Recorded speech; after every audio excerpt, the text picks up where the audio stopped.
आज हम स्टार्ट करने वाले हैं 5th chapter periodic classification of elements, और सिंपल सा हम कह सकते हैं कि पीरियोडिक टेबल।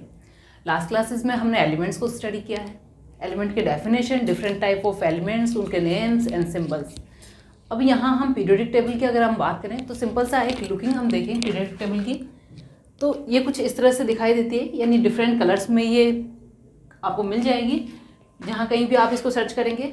इसके अंदर ये कुछ इस तरह के कॉलम्स बने हुए हैं। ये जो वर्टिकल कॉलम्स हैं इनको ग्रुप बोला जाता है और हॉरिजॉन्टल को पीरियड्स बोला जाता है। एंड इसके अंदर जितने भी सिंबल्स आपको दिख रहे हैं वो एलिमेंट्स के सिंबल्स हैं। अब बात करें कि हम एलिमेंट्स के नंबर की, तो अब तक 118 एलिमेंट्स डिस्कवर्ड है, प्रोसेसिंग चल रही है और इन एलिमेंट्स को सिस्टमेटिक तरीके से एक टेबल में अरेंज किया गया है जिससे कि हमारा जो स्टडी है वो थोड़ा सा ईजी हो। अब बात करें कि एलिमेंट्स को इस तरह से एक टेबल के अंदर अरेंजमेंट की क्या ज़रूरत पड़ गई, या हम जब भी स्टडी करते हैं तो पीरियोडिक टेबल एलिमेंट्स को पीरियोडिक टेबल के फॉर्म में हम स्टडी क्यों करते हैं। तो बच्चों एक सिंपल सी चीज़ है कि आप यानी अभी तक हमारे पास जो एलिमेंट्स हैं 118 है, हम स्टडी करेंगे, हम पीरियोडिक टेबल को यानी एलिमेंट्स को स्टडी करेंगे तो हमारे लिए बहुत ईजी होता है स्टडी करना, क्योंकि ये एक बरसों की मेहनत है जिसके आफ्टर जो हमारे पास रिजल्ट निकला है वो पीरियोडिक टेबल के फॉर्म में निकला है और इसी के कारण हम इजीली एलिमेंट्स को स्टडी कर लेते हैं। तो जब इसकी नेसेसिटी हुई, दैट मीन्स इनिशियल स्टेट में हम जाए, तो जहाँ जब से एलिमेंट डिस्कवर होना स्टार्ट हुए थे तब से पीरियोडिक टेबल बनाना, यानी डिफरेंट जो साइंटिस्ट हैं उन्होंने एलिमेंट्स को ग्रुपिंग करना स्टार्ट किया। अब हम सिंपल सा इसको इस तरह से समझ सकते हैं कि आपको बहुत सारा सामान लेना है, आप किसी शॉपिंग मॉल में जा रहे हैं, ठीक है, आपको क्लोथ्स भी परचेज करनी है, ग्रोसरी भी परचेज करनी है। अगर आपको बोल दिया जाए कि किसी मॉल में जाकर, यानी सारे मॉल के अंदर जो भी सामान है वो किसी एक जगह रैंडमली पड़ा हुआ है, एग्जैक्ट मिक्सअप होकर पड़ा हुआ है और आपको वहाँ से चीज़ें पिक करनी है, तो मुझे नहीं लगता आपके लिए ये ईजी होगा, यानी एक कस्टमर के लिए ईजी होगा और जो वहाँ पर बैठा है शॉपकीपर उसके लिए इजी होगा कि सामान को पिक करके वो दे। लेकिन यही चीज़ें जब ऑर्गेनाइज्ड मैनर में होती हैं, दैट मीन्स आपको ट्राउजर्स लेने हैं तो सिंपल सा आप जाएंगे, ट्राउजर्स वाले कंपार्टमेंट में जाएंगे, अपने साइज़ का पिक करेंगे, बहुत इजी होगा। विंटर में आपको जैकेट्स लेने हैं, आप जैकेट्स वाले कंपार्टमेंट में जाएंगे, वहाँ से जैकेट्स पिक करेंगे और ईजिली ले लेंगे। इसी तरह से ग्रोसरी का सामान लेना है, ग्रोसरी वाले कंपार्टमेंट में जाएंगे, वहाँ से पिक कर लेंगे। लेकिन यही चीज़ें जब मिक्स होती हैं तो हमें बहुत सारी डिफ़िकल्टी होती है। सिमिलरली ऐसे ही एलिमेंट्स को हम एक एक एलिमेंट्स को स्टडी करेंगे तो हमारे लिए बहुत डिफ़िकल्टी होती है। तो ऐसे एलिमेंट्स जिनकी प्रॉपर्टी सिमिलर हो उनको अगर एक साथ एक ग्रुप में रख दिया जाए और उस ग्रुप की जो कॉमन प्रॉपर्टीज़ है वो हम स्टडी करें तो ज़्यादा इजी होगा बहुत सारे एलिमेंट्स को एक साथ स्टडी करना। इसी के लिए प्रोसेसिंग स्टार्ट हुई कि जो एलिमेंट्स हैं उनको ग्रुप्स में डिवाइड किया जाए जिससे कि इनको स्टडी करना ईजी हो।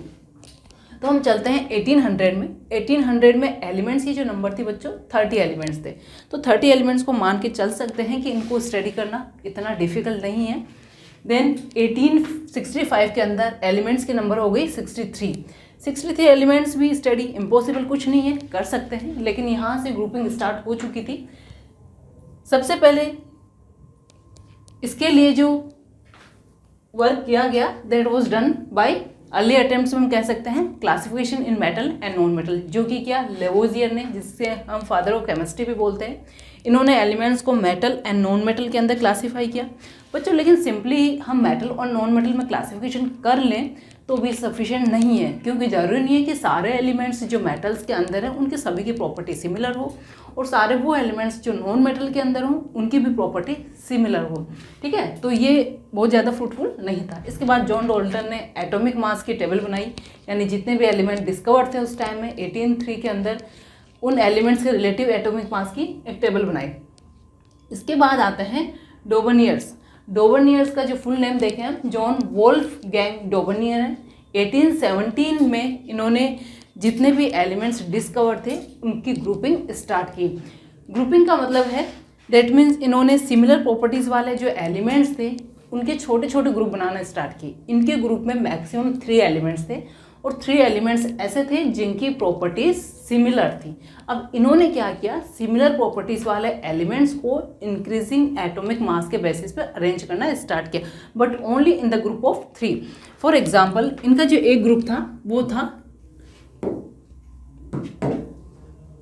Lithium, sodium and potassium. That was one of the groups. अब इसमें सबसे कम इनका जो अरेंजमेंट का ऑर्डर था इंक्रीजिंग एटॉमिक मास, यानी लिथियम का सबसे कम है, सोडियम का इससे ज़्यादा, पोटेशियम का सबसे ज़्यादा। लिथियम की हम बात करें तो इसका होता है 7, सोडियम की हम बात करें तो इसका होता है 23 एंड पोटेशियम का होता है 39। ठीक है, ये हमें पता है एटॉमिक मास। इंक्रीजिंग ऑर्डर में अरेंजमेंट है। अब इनका कहना था कि अगर सिमिलर प्रॉपर्टीज़ वाले एलिमेंट्स को इंक्रीजिंग एटॉमिक मास में हम अरेंज करें तो जो मिडिल एलिमेंट है उसका एटॉमिक मास रफली एवरेज होता है 2 एलिमेंट जो हमने छोड़ दिए, यानी फर्स्ट एंड थर्ड एलिमेंट, इनके एटॉमिक मास का। ठीक है, अब इनके कुछ एग्जांपल्स भी थे। वन ऑफ द एग्जांपल ये है हमारे पास, इसमें हम सोडियम का देखें, यानी फर्स्ट हमारा लिथियम है और थर्ड पोटेशियम है। मिडिल एलिमेंट का जो मास है दैट विल बी एवरेज, और एवरेज ये नहीं है कि एग्जैक्टली सेम होगा, that is rough average of the atomic mass of first and third element. अब लिथियम का यहाँ क्या है, सोडियम का हमें निकालना है, तो लिथियम का क्या होगा 7 प्लस पोटेशियम का 39। बच्चों ये हो गया 46, और इसका हमें एवरेज निकालना है दैट इज 23। क्लियर? तो इसका मीनिंग है कि एटॉमिक मास के इंक्रीजिंग ऑर्डर में हम रखें तो मिडिल एलिमेंट का जो एटॉमिक मास है वो रफली एवरेज होगा रिमेनिंग 2 एलिमेंट्स का। यही था डोबर्नियर ट्रायड। ट्रायड मीन्स 3, यानी जो ग्रुप बनाया था वो 3 एलिमेंट्स का था। तो चलिए इसको नोट कर लेते हैं।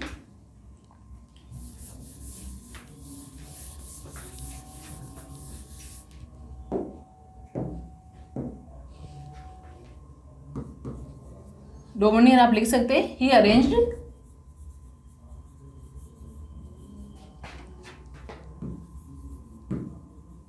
elements of similar properties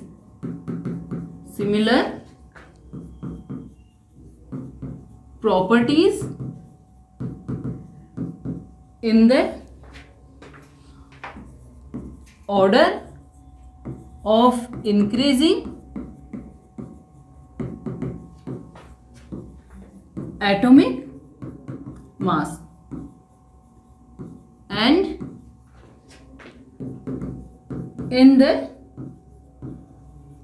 group of 3 elements। 3 elements, और तीनों एलिमेंट क्या होंगे, सिमिलर प्रॉपर्टीज वाले होंगे। सिमिलर का मतलब होता है किसी भी प्रॉपर्टी को हम देखें तो वो ऑलमोस्ट सिमिलर होती है। 3 elements that is known as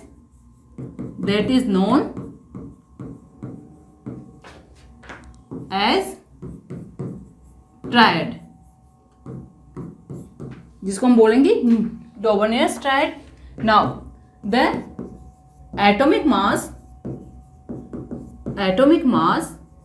of the middle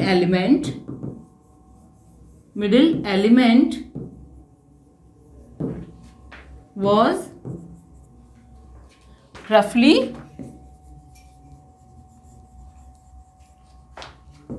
average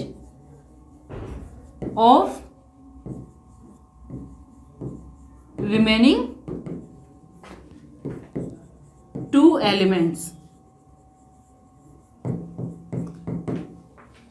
that is known as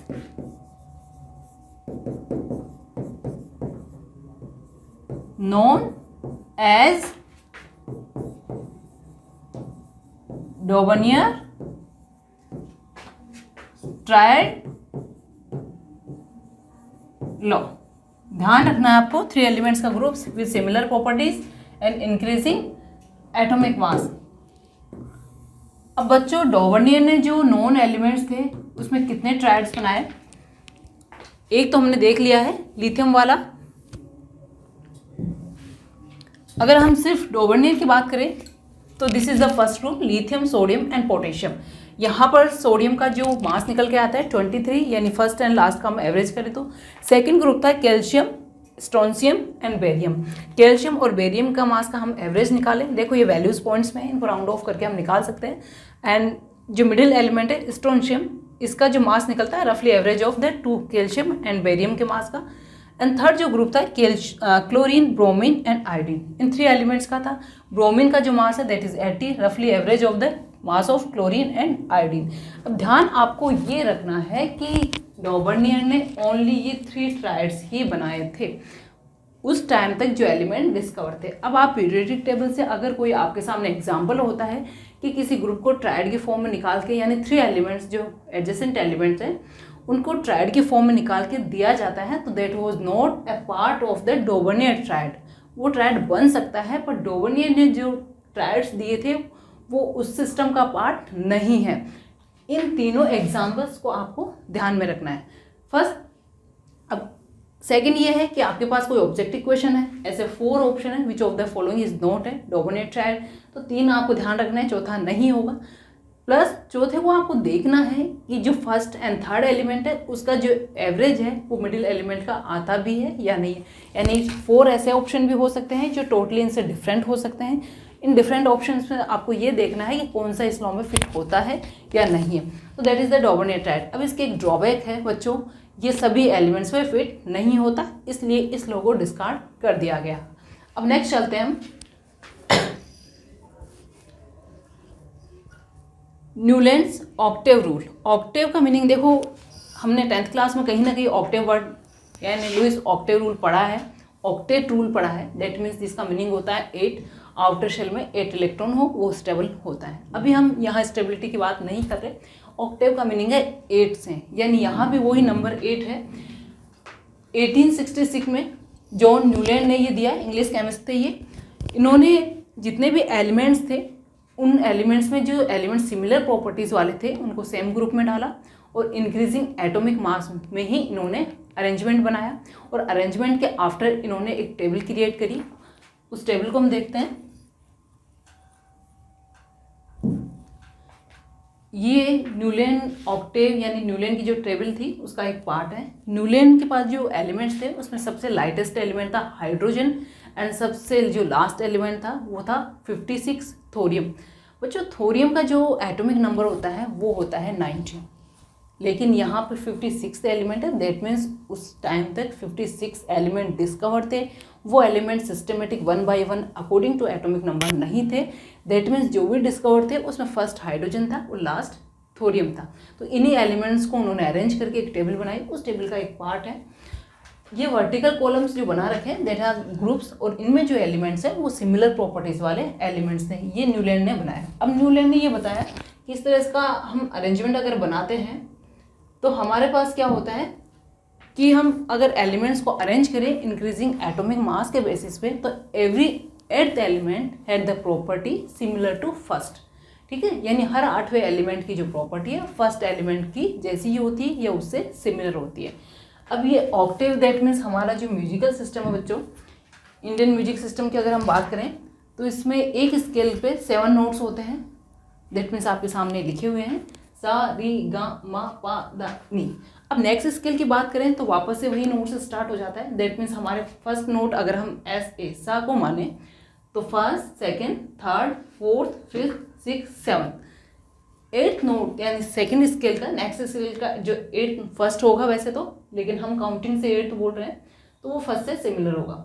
अब आप रे से स्टार्ट करेंगे तो रे को फर्स्ट मानते हुए 1 2 3 4 5 6 एंड 7 और 8th, यानी 8th फर्स्ट जैसे ही जहाँ से आप काउंटिंग स्टार्ट कर रहे हैं उसके नेक्स्ट जो 8th आने वाला है उसकी प्रॉपर्टी उस फर्स्ट जैसी ही होगी। That is known as Newlands octave rule, क्योंकि ये म्यूजिकल स्केल के ऊपर जो नोट्स होते हैं उनसे सिमिलरिटी रखता है, इसलिए इसको बोलते हैं ऑक्टेव रूल। अब चलते हैं हमारे टेबल के पास। देखो ये एलिमेंट्स हैं, ये सारे एलिमेंट्स नहीं हैं, जितने डिस्कवर एलिमेंट्स थे या उस टेबल का एक पार्ट है। यहाँ पर नोट्स भी लिखे हुए हैं। अब हम इस टेबल को उठाएं, देखो इसको हम साइड में करते हैं थोड़ा सा।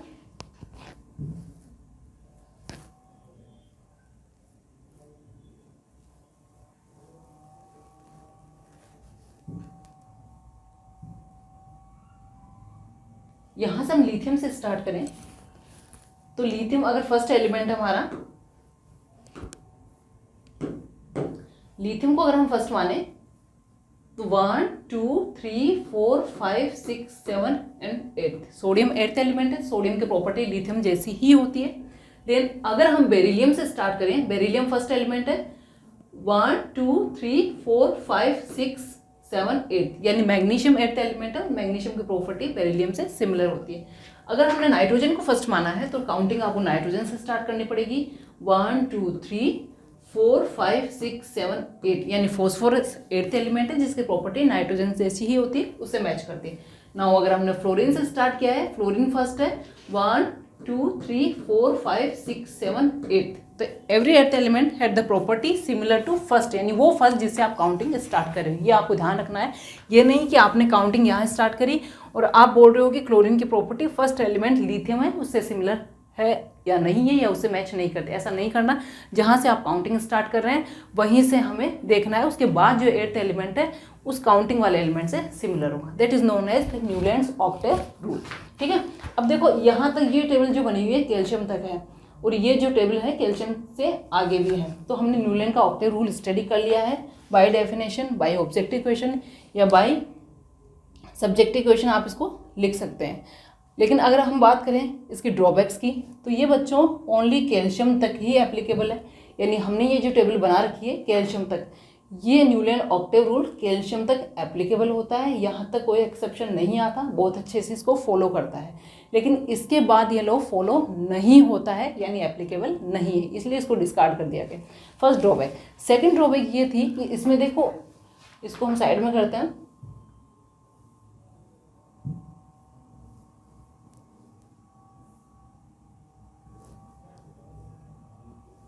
यहाँ आपको हाइड्रोजन नजर आ रहा होगा, hydrogen, fluorine, chlorine, then last में ब्रोमीन है, बीच में कोबाल्ट एंड निकिल है। हाइड्रोजन को फ्लोरीन, क्लोरीन और ब्रोमीन के साथ फिट किया गया है। देखो अगर आज की सिचुएशन भी हम देखें तो हाइड्रोजन की पोजीशन अनसर्टेन है, फिक्स नहीं है, लेकिन उसको हैलोजेंस के साथ भी पोजीशन दी गई है, लेकिन वो फिर भी फिक्स नहीं है, वो आज तक की ड्रॉबैक बनी हुई है। दैट मीन्स हाइड्रोजन की प्रॉपर्टी बहुत ज़्यादा हैलोजन से यानी फ्लोरीन, क्लोरीन, ब्रोमीन से मैच नहीं करती, लेकिन फिर भी इनको इसके साथ पुट किया गया, इसी स्लॉट में इसको प्लेस दी गई। That was a drawback of Newlands octave rule. इसके बाद आता है कि देखो कोबाल्ट एंड निकिल, हमें पता है, अगर 10th क्लास के स्टूडेंट हैं हमें पता है कोबाल्ट और निकिल मेटल्स है, जबकि fluorine, chlorine, bromine non metals है। दैट मीन्स इनकी प्रॉपर्टी टोटली डिफरेंट है प्रॉपर्टीज़। तो कोबाल्ट एंड निकिल को जिनकी प्रॉपर्टीज़ इनसे डिफरेंट है उन्हीं के साथ इनको पोजीशन दी गई। जबकि आयरन है हमारा Fe, यहाँ पर इसकी प्रॉपर्टी कोबाल्ट एंड निकिल से मैच करती है, तो इसको कोबाल्ट एंड निकिल के साथ रखने के बजाय इसको सेपरेट कर दिया गया। That was drawback.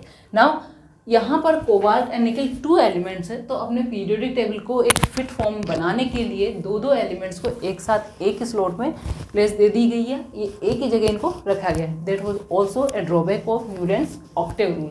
तो इन कुछ ड्रॉबैक्स के कारण न्यूलैंड्स के ऑक्टेव रूल को भी डिस्कार्ड कर दिया गया और इसको हम ओनली एज ए स्टडी, क्योंकि ये प्रोग्रेस था एलिमेंट के अरेंजमेंट का,